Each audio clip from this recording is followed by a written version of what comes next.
Hey guys, SpinoDude here, and welcome to my first ever Bionicle review on the channel. I held a poll in my community section just last week asking you guys if you'd like to see Bionicle reviews, because besides collecting dinosaurs growing up, Bionicles were some of the biggest toys that I was into at the time. I have so many of them. I probably have more Bionicles than I have dinosaur figures at this point. And I was really surprised with the results. About 89% of you, I think, said that you wanted to see Bionicle reviews, and everybody was really enthusiastic about it in the comments. And just for a disclaimer, guys, this is only going to be once in a great while. I'm still going to be primarily dinosaurs and prehistoric animals on this channel, but I will review Bionicles time to time as just sort of a callback to what I collected when I was much younger. And today I'm super excited to be taking a look at one of the 6 Barraki from Bionicle's 2007 line, and it is Pridak. The 2007 Barraki lineup was my all-time favorite Bionicle range that they ever released. And Pridak is one of my favorite of the 6 Barraki that were released in that lineup of characters. But before we jump in and look at Pridak himself, why don't we jump in and learn a little bit about the character. Now, Pridak was one of the 6 Barraki, who were warlords who were later banished to the pit. Once the Barraki were confined to the pit, they mutated into water-breathing mutants that could never again set foot on land. Each one of the Barraki mutated their own characteristics from local sea life. In this case, Pridak took on features from a shark. They stayed down in the pit for quite some time until the Mask of Life fell to the bottom of the ocean floor, and the Barraki did everything in their power to get the Mask of Life for their own selves so they could change themselves back into air breathers that could set foot on land once again. So anyway, there's a little bit of backstory on the Barraki themselves and a little bit of info on Pridak, I guess, thrown in there as well. But like I said, this is one of my favorite Barraki sets that was released. Now, each of the waves of Bionicle's characters always released in 6 different colors. So you would have 6 villains and then 6 heroes, each with the same colors for each side. So for each hero and villain, you'd have white, black, brown, red, green, and blue. So Pridak filled in the white spot for that range. But both the heroes and villains up to 2007 at this point exhibited elemental powers. But when the Barraki came around, the Barraki didn't exhibit any elemental powers. All they had were the corresponding coloration to those elements, with a few changes here and there. For example, we've never seen white and red put together on a character, to my knowledge, in the Bionicle universe up until Pridak was released. But the Barraki never really assumed any elemental powers. But I think that's the reason I like the Barraki so much, is because they didn't just assume the typical elemental powers that the previous villains from all the way back until 2001 really had. Instead, they took on features from local sea life that they were mutated into. In this case, Pridak is sort of a humanoid shark. But anyway, let's jump into the figure itself here just a little bit. And Pridak just has a really awesome presence among the Barraki. He is just so creepy. And the coloration on this Barraki is really unique as well. Like I said, we haven't really seen red and white put into a normally sized action figure from Bionicle up until the Barraki came out with Pridak here. But this coloration was actually very controversial because lots of people thought that this was blood-stained all over his face and on his weapons and everything. But Greg Farshchi, who writes the story and the lore for Bionicle, confirmed that these were just his natural markings that he took on under the ocean waves. So for overall appearance, Pridak just looks really cool. Like I said, you could definitely see the shark sticking out in some areas, especially with these brand new pieces for 2007 here, which are said to be like shark-toothed blades, as you can see. And here's one of the problems with this figure, though, that we're going to exhibit here.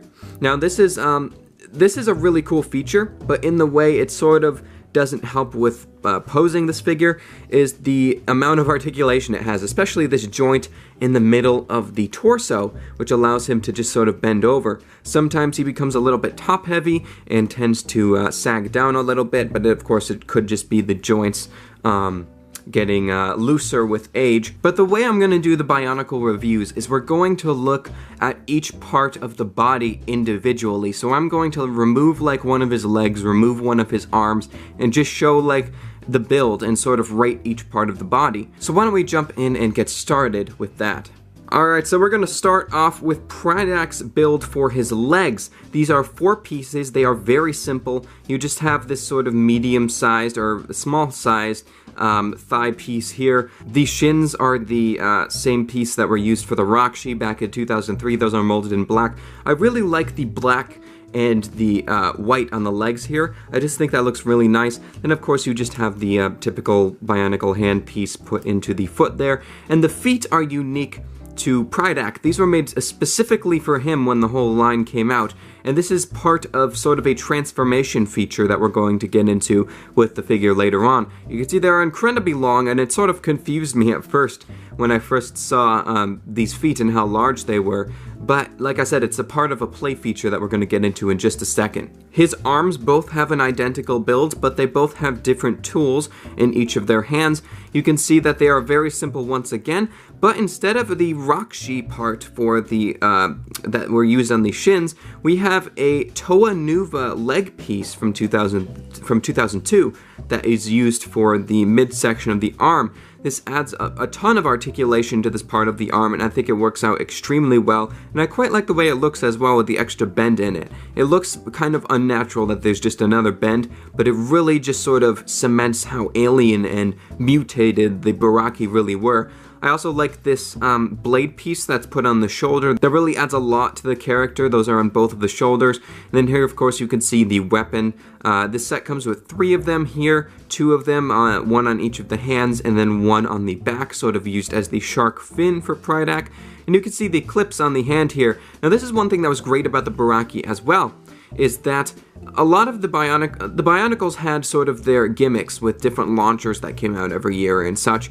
Really starting back in 2004 with the Toa Metru and the Vaki and the collectible Konoka discs. Early 2007, of course, had the squid launchers, and this was great because the sets came with these clips and you could clip the ammo to the Barraki so they wouldn't be lost. So those are the squids, and basically they'd shoot these live. They're live biological ammunition, and they're actual animals, and they'd shoot them at their target, and then they would sort of stick onto them like a leech and drain their life energy out, which is pretty cool. So there's one of his arms. Both of them are identical builds, except the other one has a squid launcher on it and an extra Technic piece, but I'll show that a little bit later on. Here is Pridak's head here. Very intimidating and just an overall very creepy looking face there. And that's what I loved about the Barraki, is they were just so creepy and just spoke like something that lived in the abyss underwater. He used the blue eye stalks. 3 of the Barraki had blue eye pieces, and 3 of the other one had red eye pieces. And all the Barraki sort of had these pincers that were coming out of the front of their jaws, and you can, this was one of the gimmicks with them, is you could just chomp them like this. So that's pretty cool. And the thing that's unique about Pridak is he actually requires some extra Technic parts back here to connect onto the base for his head. As you can see, he uses the Hordika head connector here. But the other Barraki just had the head sort of sit down like this, but you really need 4 extra parts here, a couple short axle pins, and a couple black Technic holders there to hold his head in place. But overall, I really like the design of his head here. And here's a quick look at the other hand. You can see the squid launcher here, which I'm going to demo in just a second. But you can see that the other weapon is attached with just another Technic piece here, just so that he can hold 2 weapons in one hand. So you can see the squid launcher attaches to the top of the hand piece, and the other blade, shark tooth blade, attaches to the bottom of his hand there. They could have very easily not included the extra shark blade and just had the other hand with the squid launcher, but this really adds a lot to the character, and I'm really glad that they included it. And the final part we're going to look at is the torso build. Now, the torso build is incredibly simple, and I'm surprised that I would have never thought to make a torso like this because of how simple it is, but it just adds so much articulation to the actual torso, and it looks so alien. There's something about the shaping of it and everything that's so alien. There's really no armor plating on it, but it just works out well because of how large Pridak's head is, and he is a pretty slender looking character. But you can see on his back he has one of these blade pieces that attaches with the same Technic bar axle piece that was used on the hand with the squid launcher. and that just clips right onto the back. And then we have the Vaki hip pieces in black that are just attached to a Hordika neck and a couple of the typical Bionicle hands. And this adds waist articulation. Like I said, I think it's great that this is there, but it does sag sometimes depending on how you're posing and playing with it. But I think it works out very well overall, and I'm extremely pleased with how the torso build is. But now we're going to demo the gimmick with the Barraki. All 6 Barraki had a squid launcher with them, and of course Pridak has one of them, being one of the 6 Barraki. And you can see one of the rubber squids here that I took off of his little ammunition clips on his right arm. And basically how this would work is, they worked a lot better if you had them off of the character. But you could put this around your finger like so, and you can see the little holster area here where you put the squid, and all you do is pull back on the tail. Oh, and whoops, that's one of the problems right there with the squid launchers, is sometimes the squid will just slip right out of the holster. But if you find the sweet spot like that, pull the tail back and let it go, and it would launch right off at your opponent. I thought the squid launchers were so unique though, and I thought they worked fairly well for me. They could have worked a lot better, I think, depending on how they designed them. Especially this little holder bit down here. The squid tends to get stuck in there sometimes, or tends to just slip right out. But 90% of the time, I'd say that it works fairly well. But there's another problem right there. Squid getting stuck. Pull back. There you go. That's the squid launcher. I think these were awesome. Definitely one of my favorite launchers that were released for Bionicle, just for the creativity behind them, and I overall really like the look of this piece as well. Now, like I was saying earlier, Pridak does have a second form that he can achieve without any rebuilding. Now, this actually was not present in the building instructions, and it wasn't really promoted as much as it should have been, because I think it's really cool with Pridak being a shark and everything. But if you look back at the Barraki short film, Pridak is actually seen in this sort of pose, and I think it's awesome, and it really explains why his feet are so long. So first thing that you want to do is turn him horizontally, and this also explains why the articulation in the midsection is there as well. So you turn his head up like so, you turn his limbs forward, and then moving back and looking at the feet, you flip one of his feet around like this, and slot it in like that, and it makes a shark tail. And then this is how Pridak swims around in the animated short, and in some of the comics, I believe, as well. And the midsection articulation really just helps you move him around like an actual shark.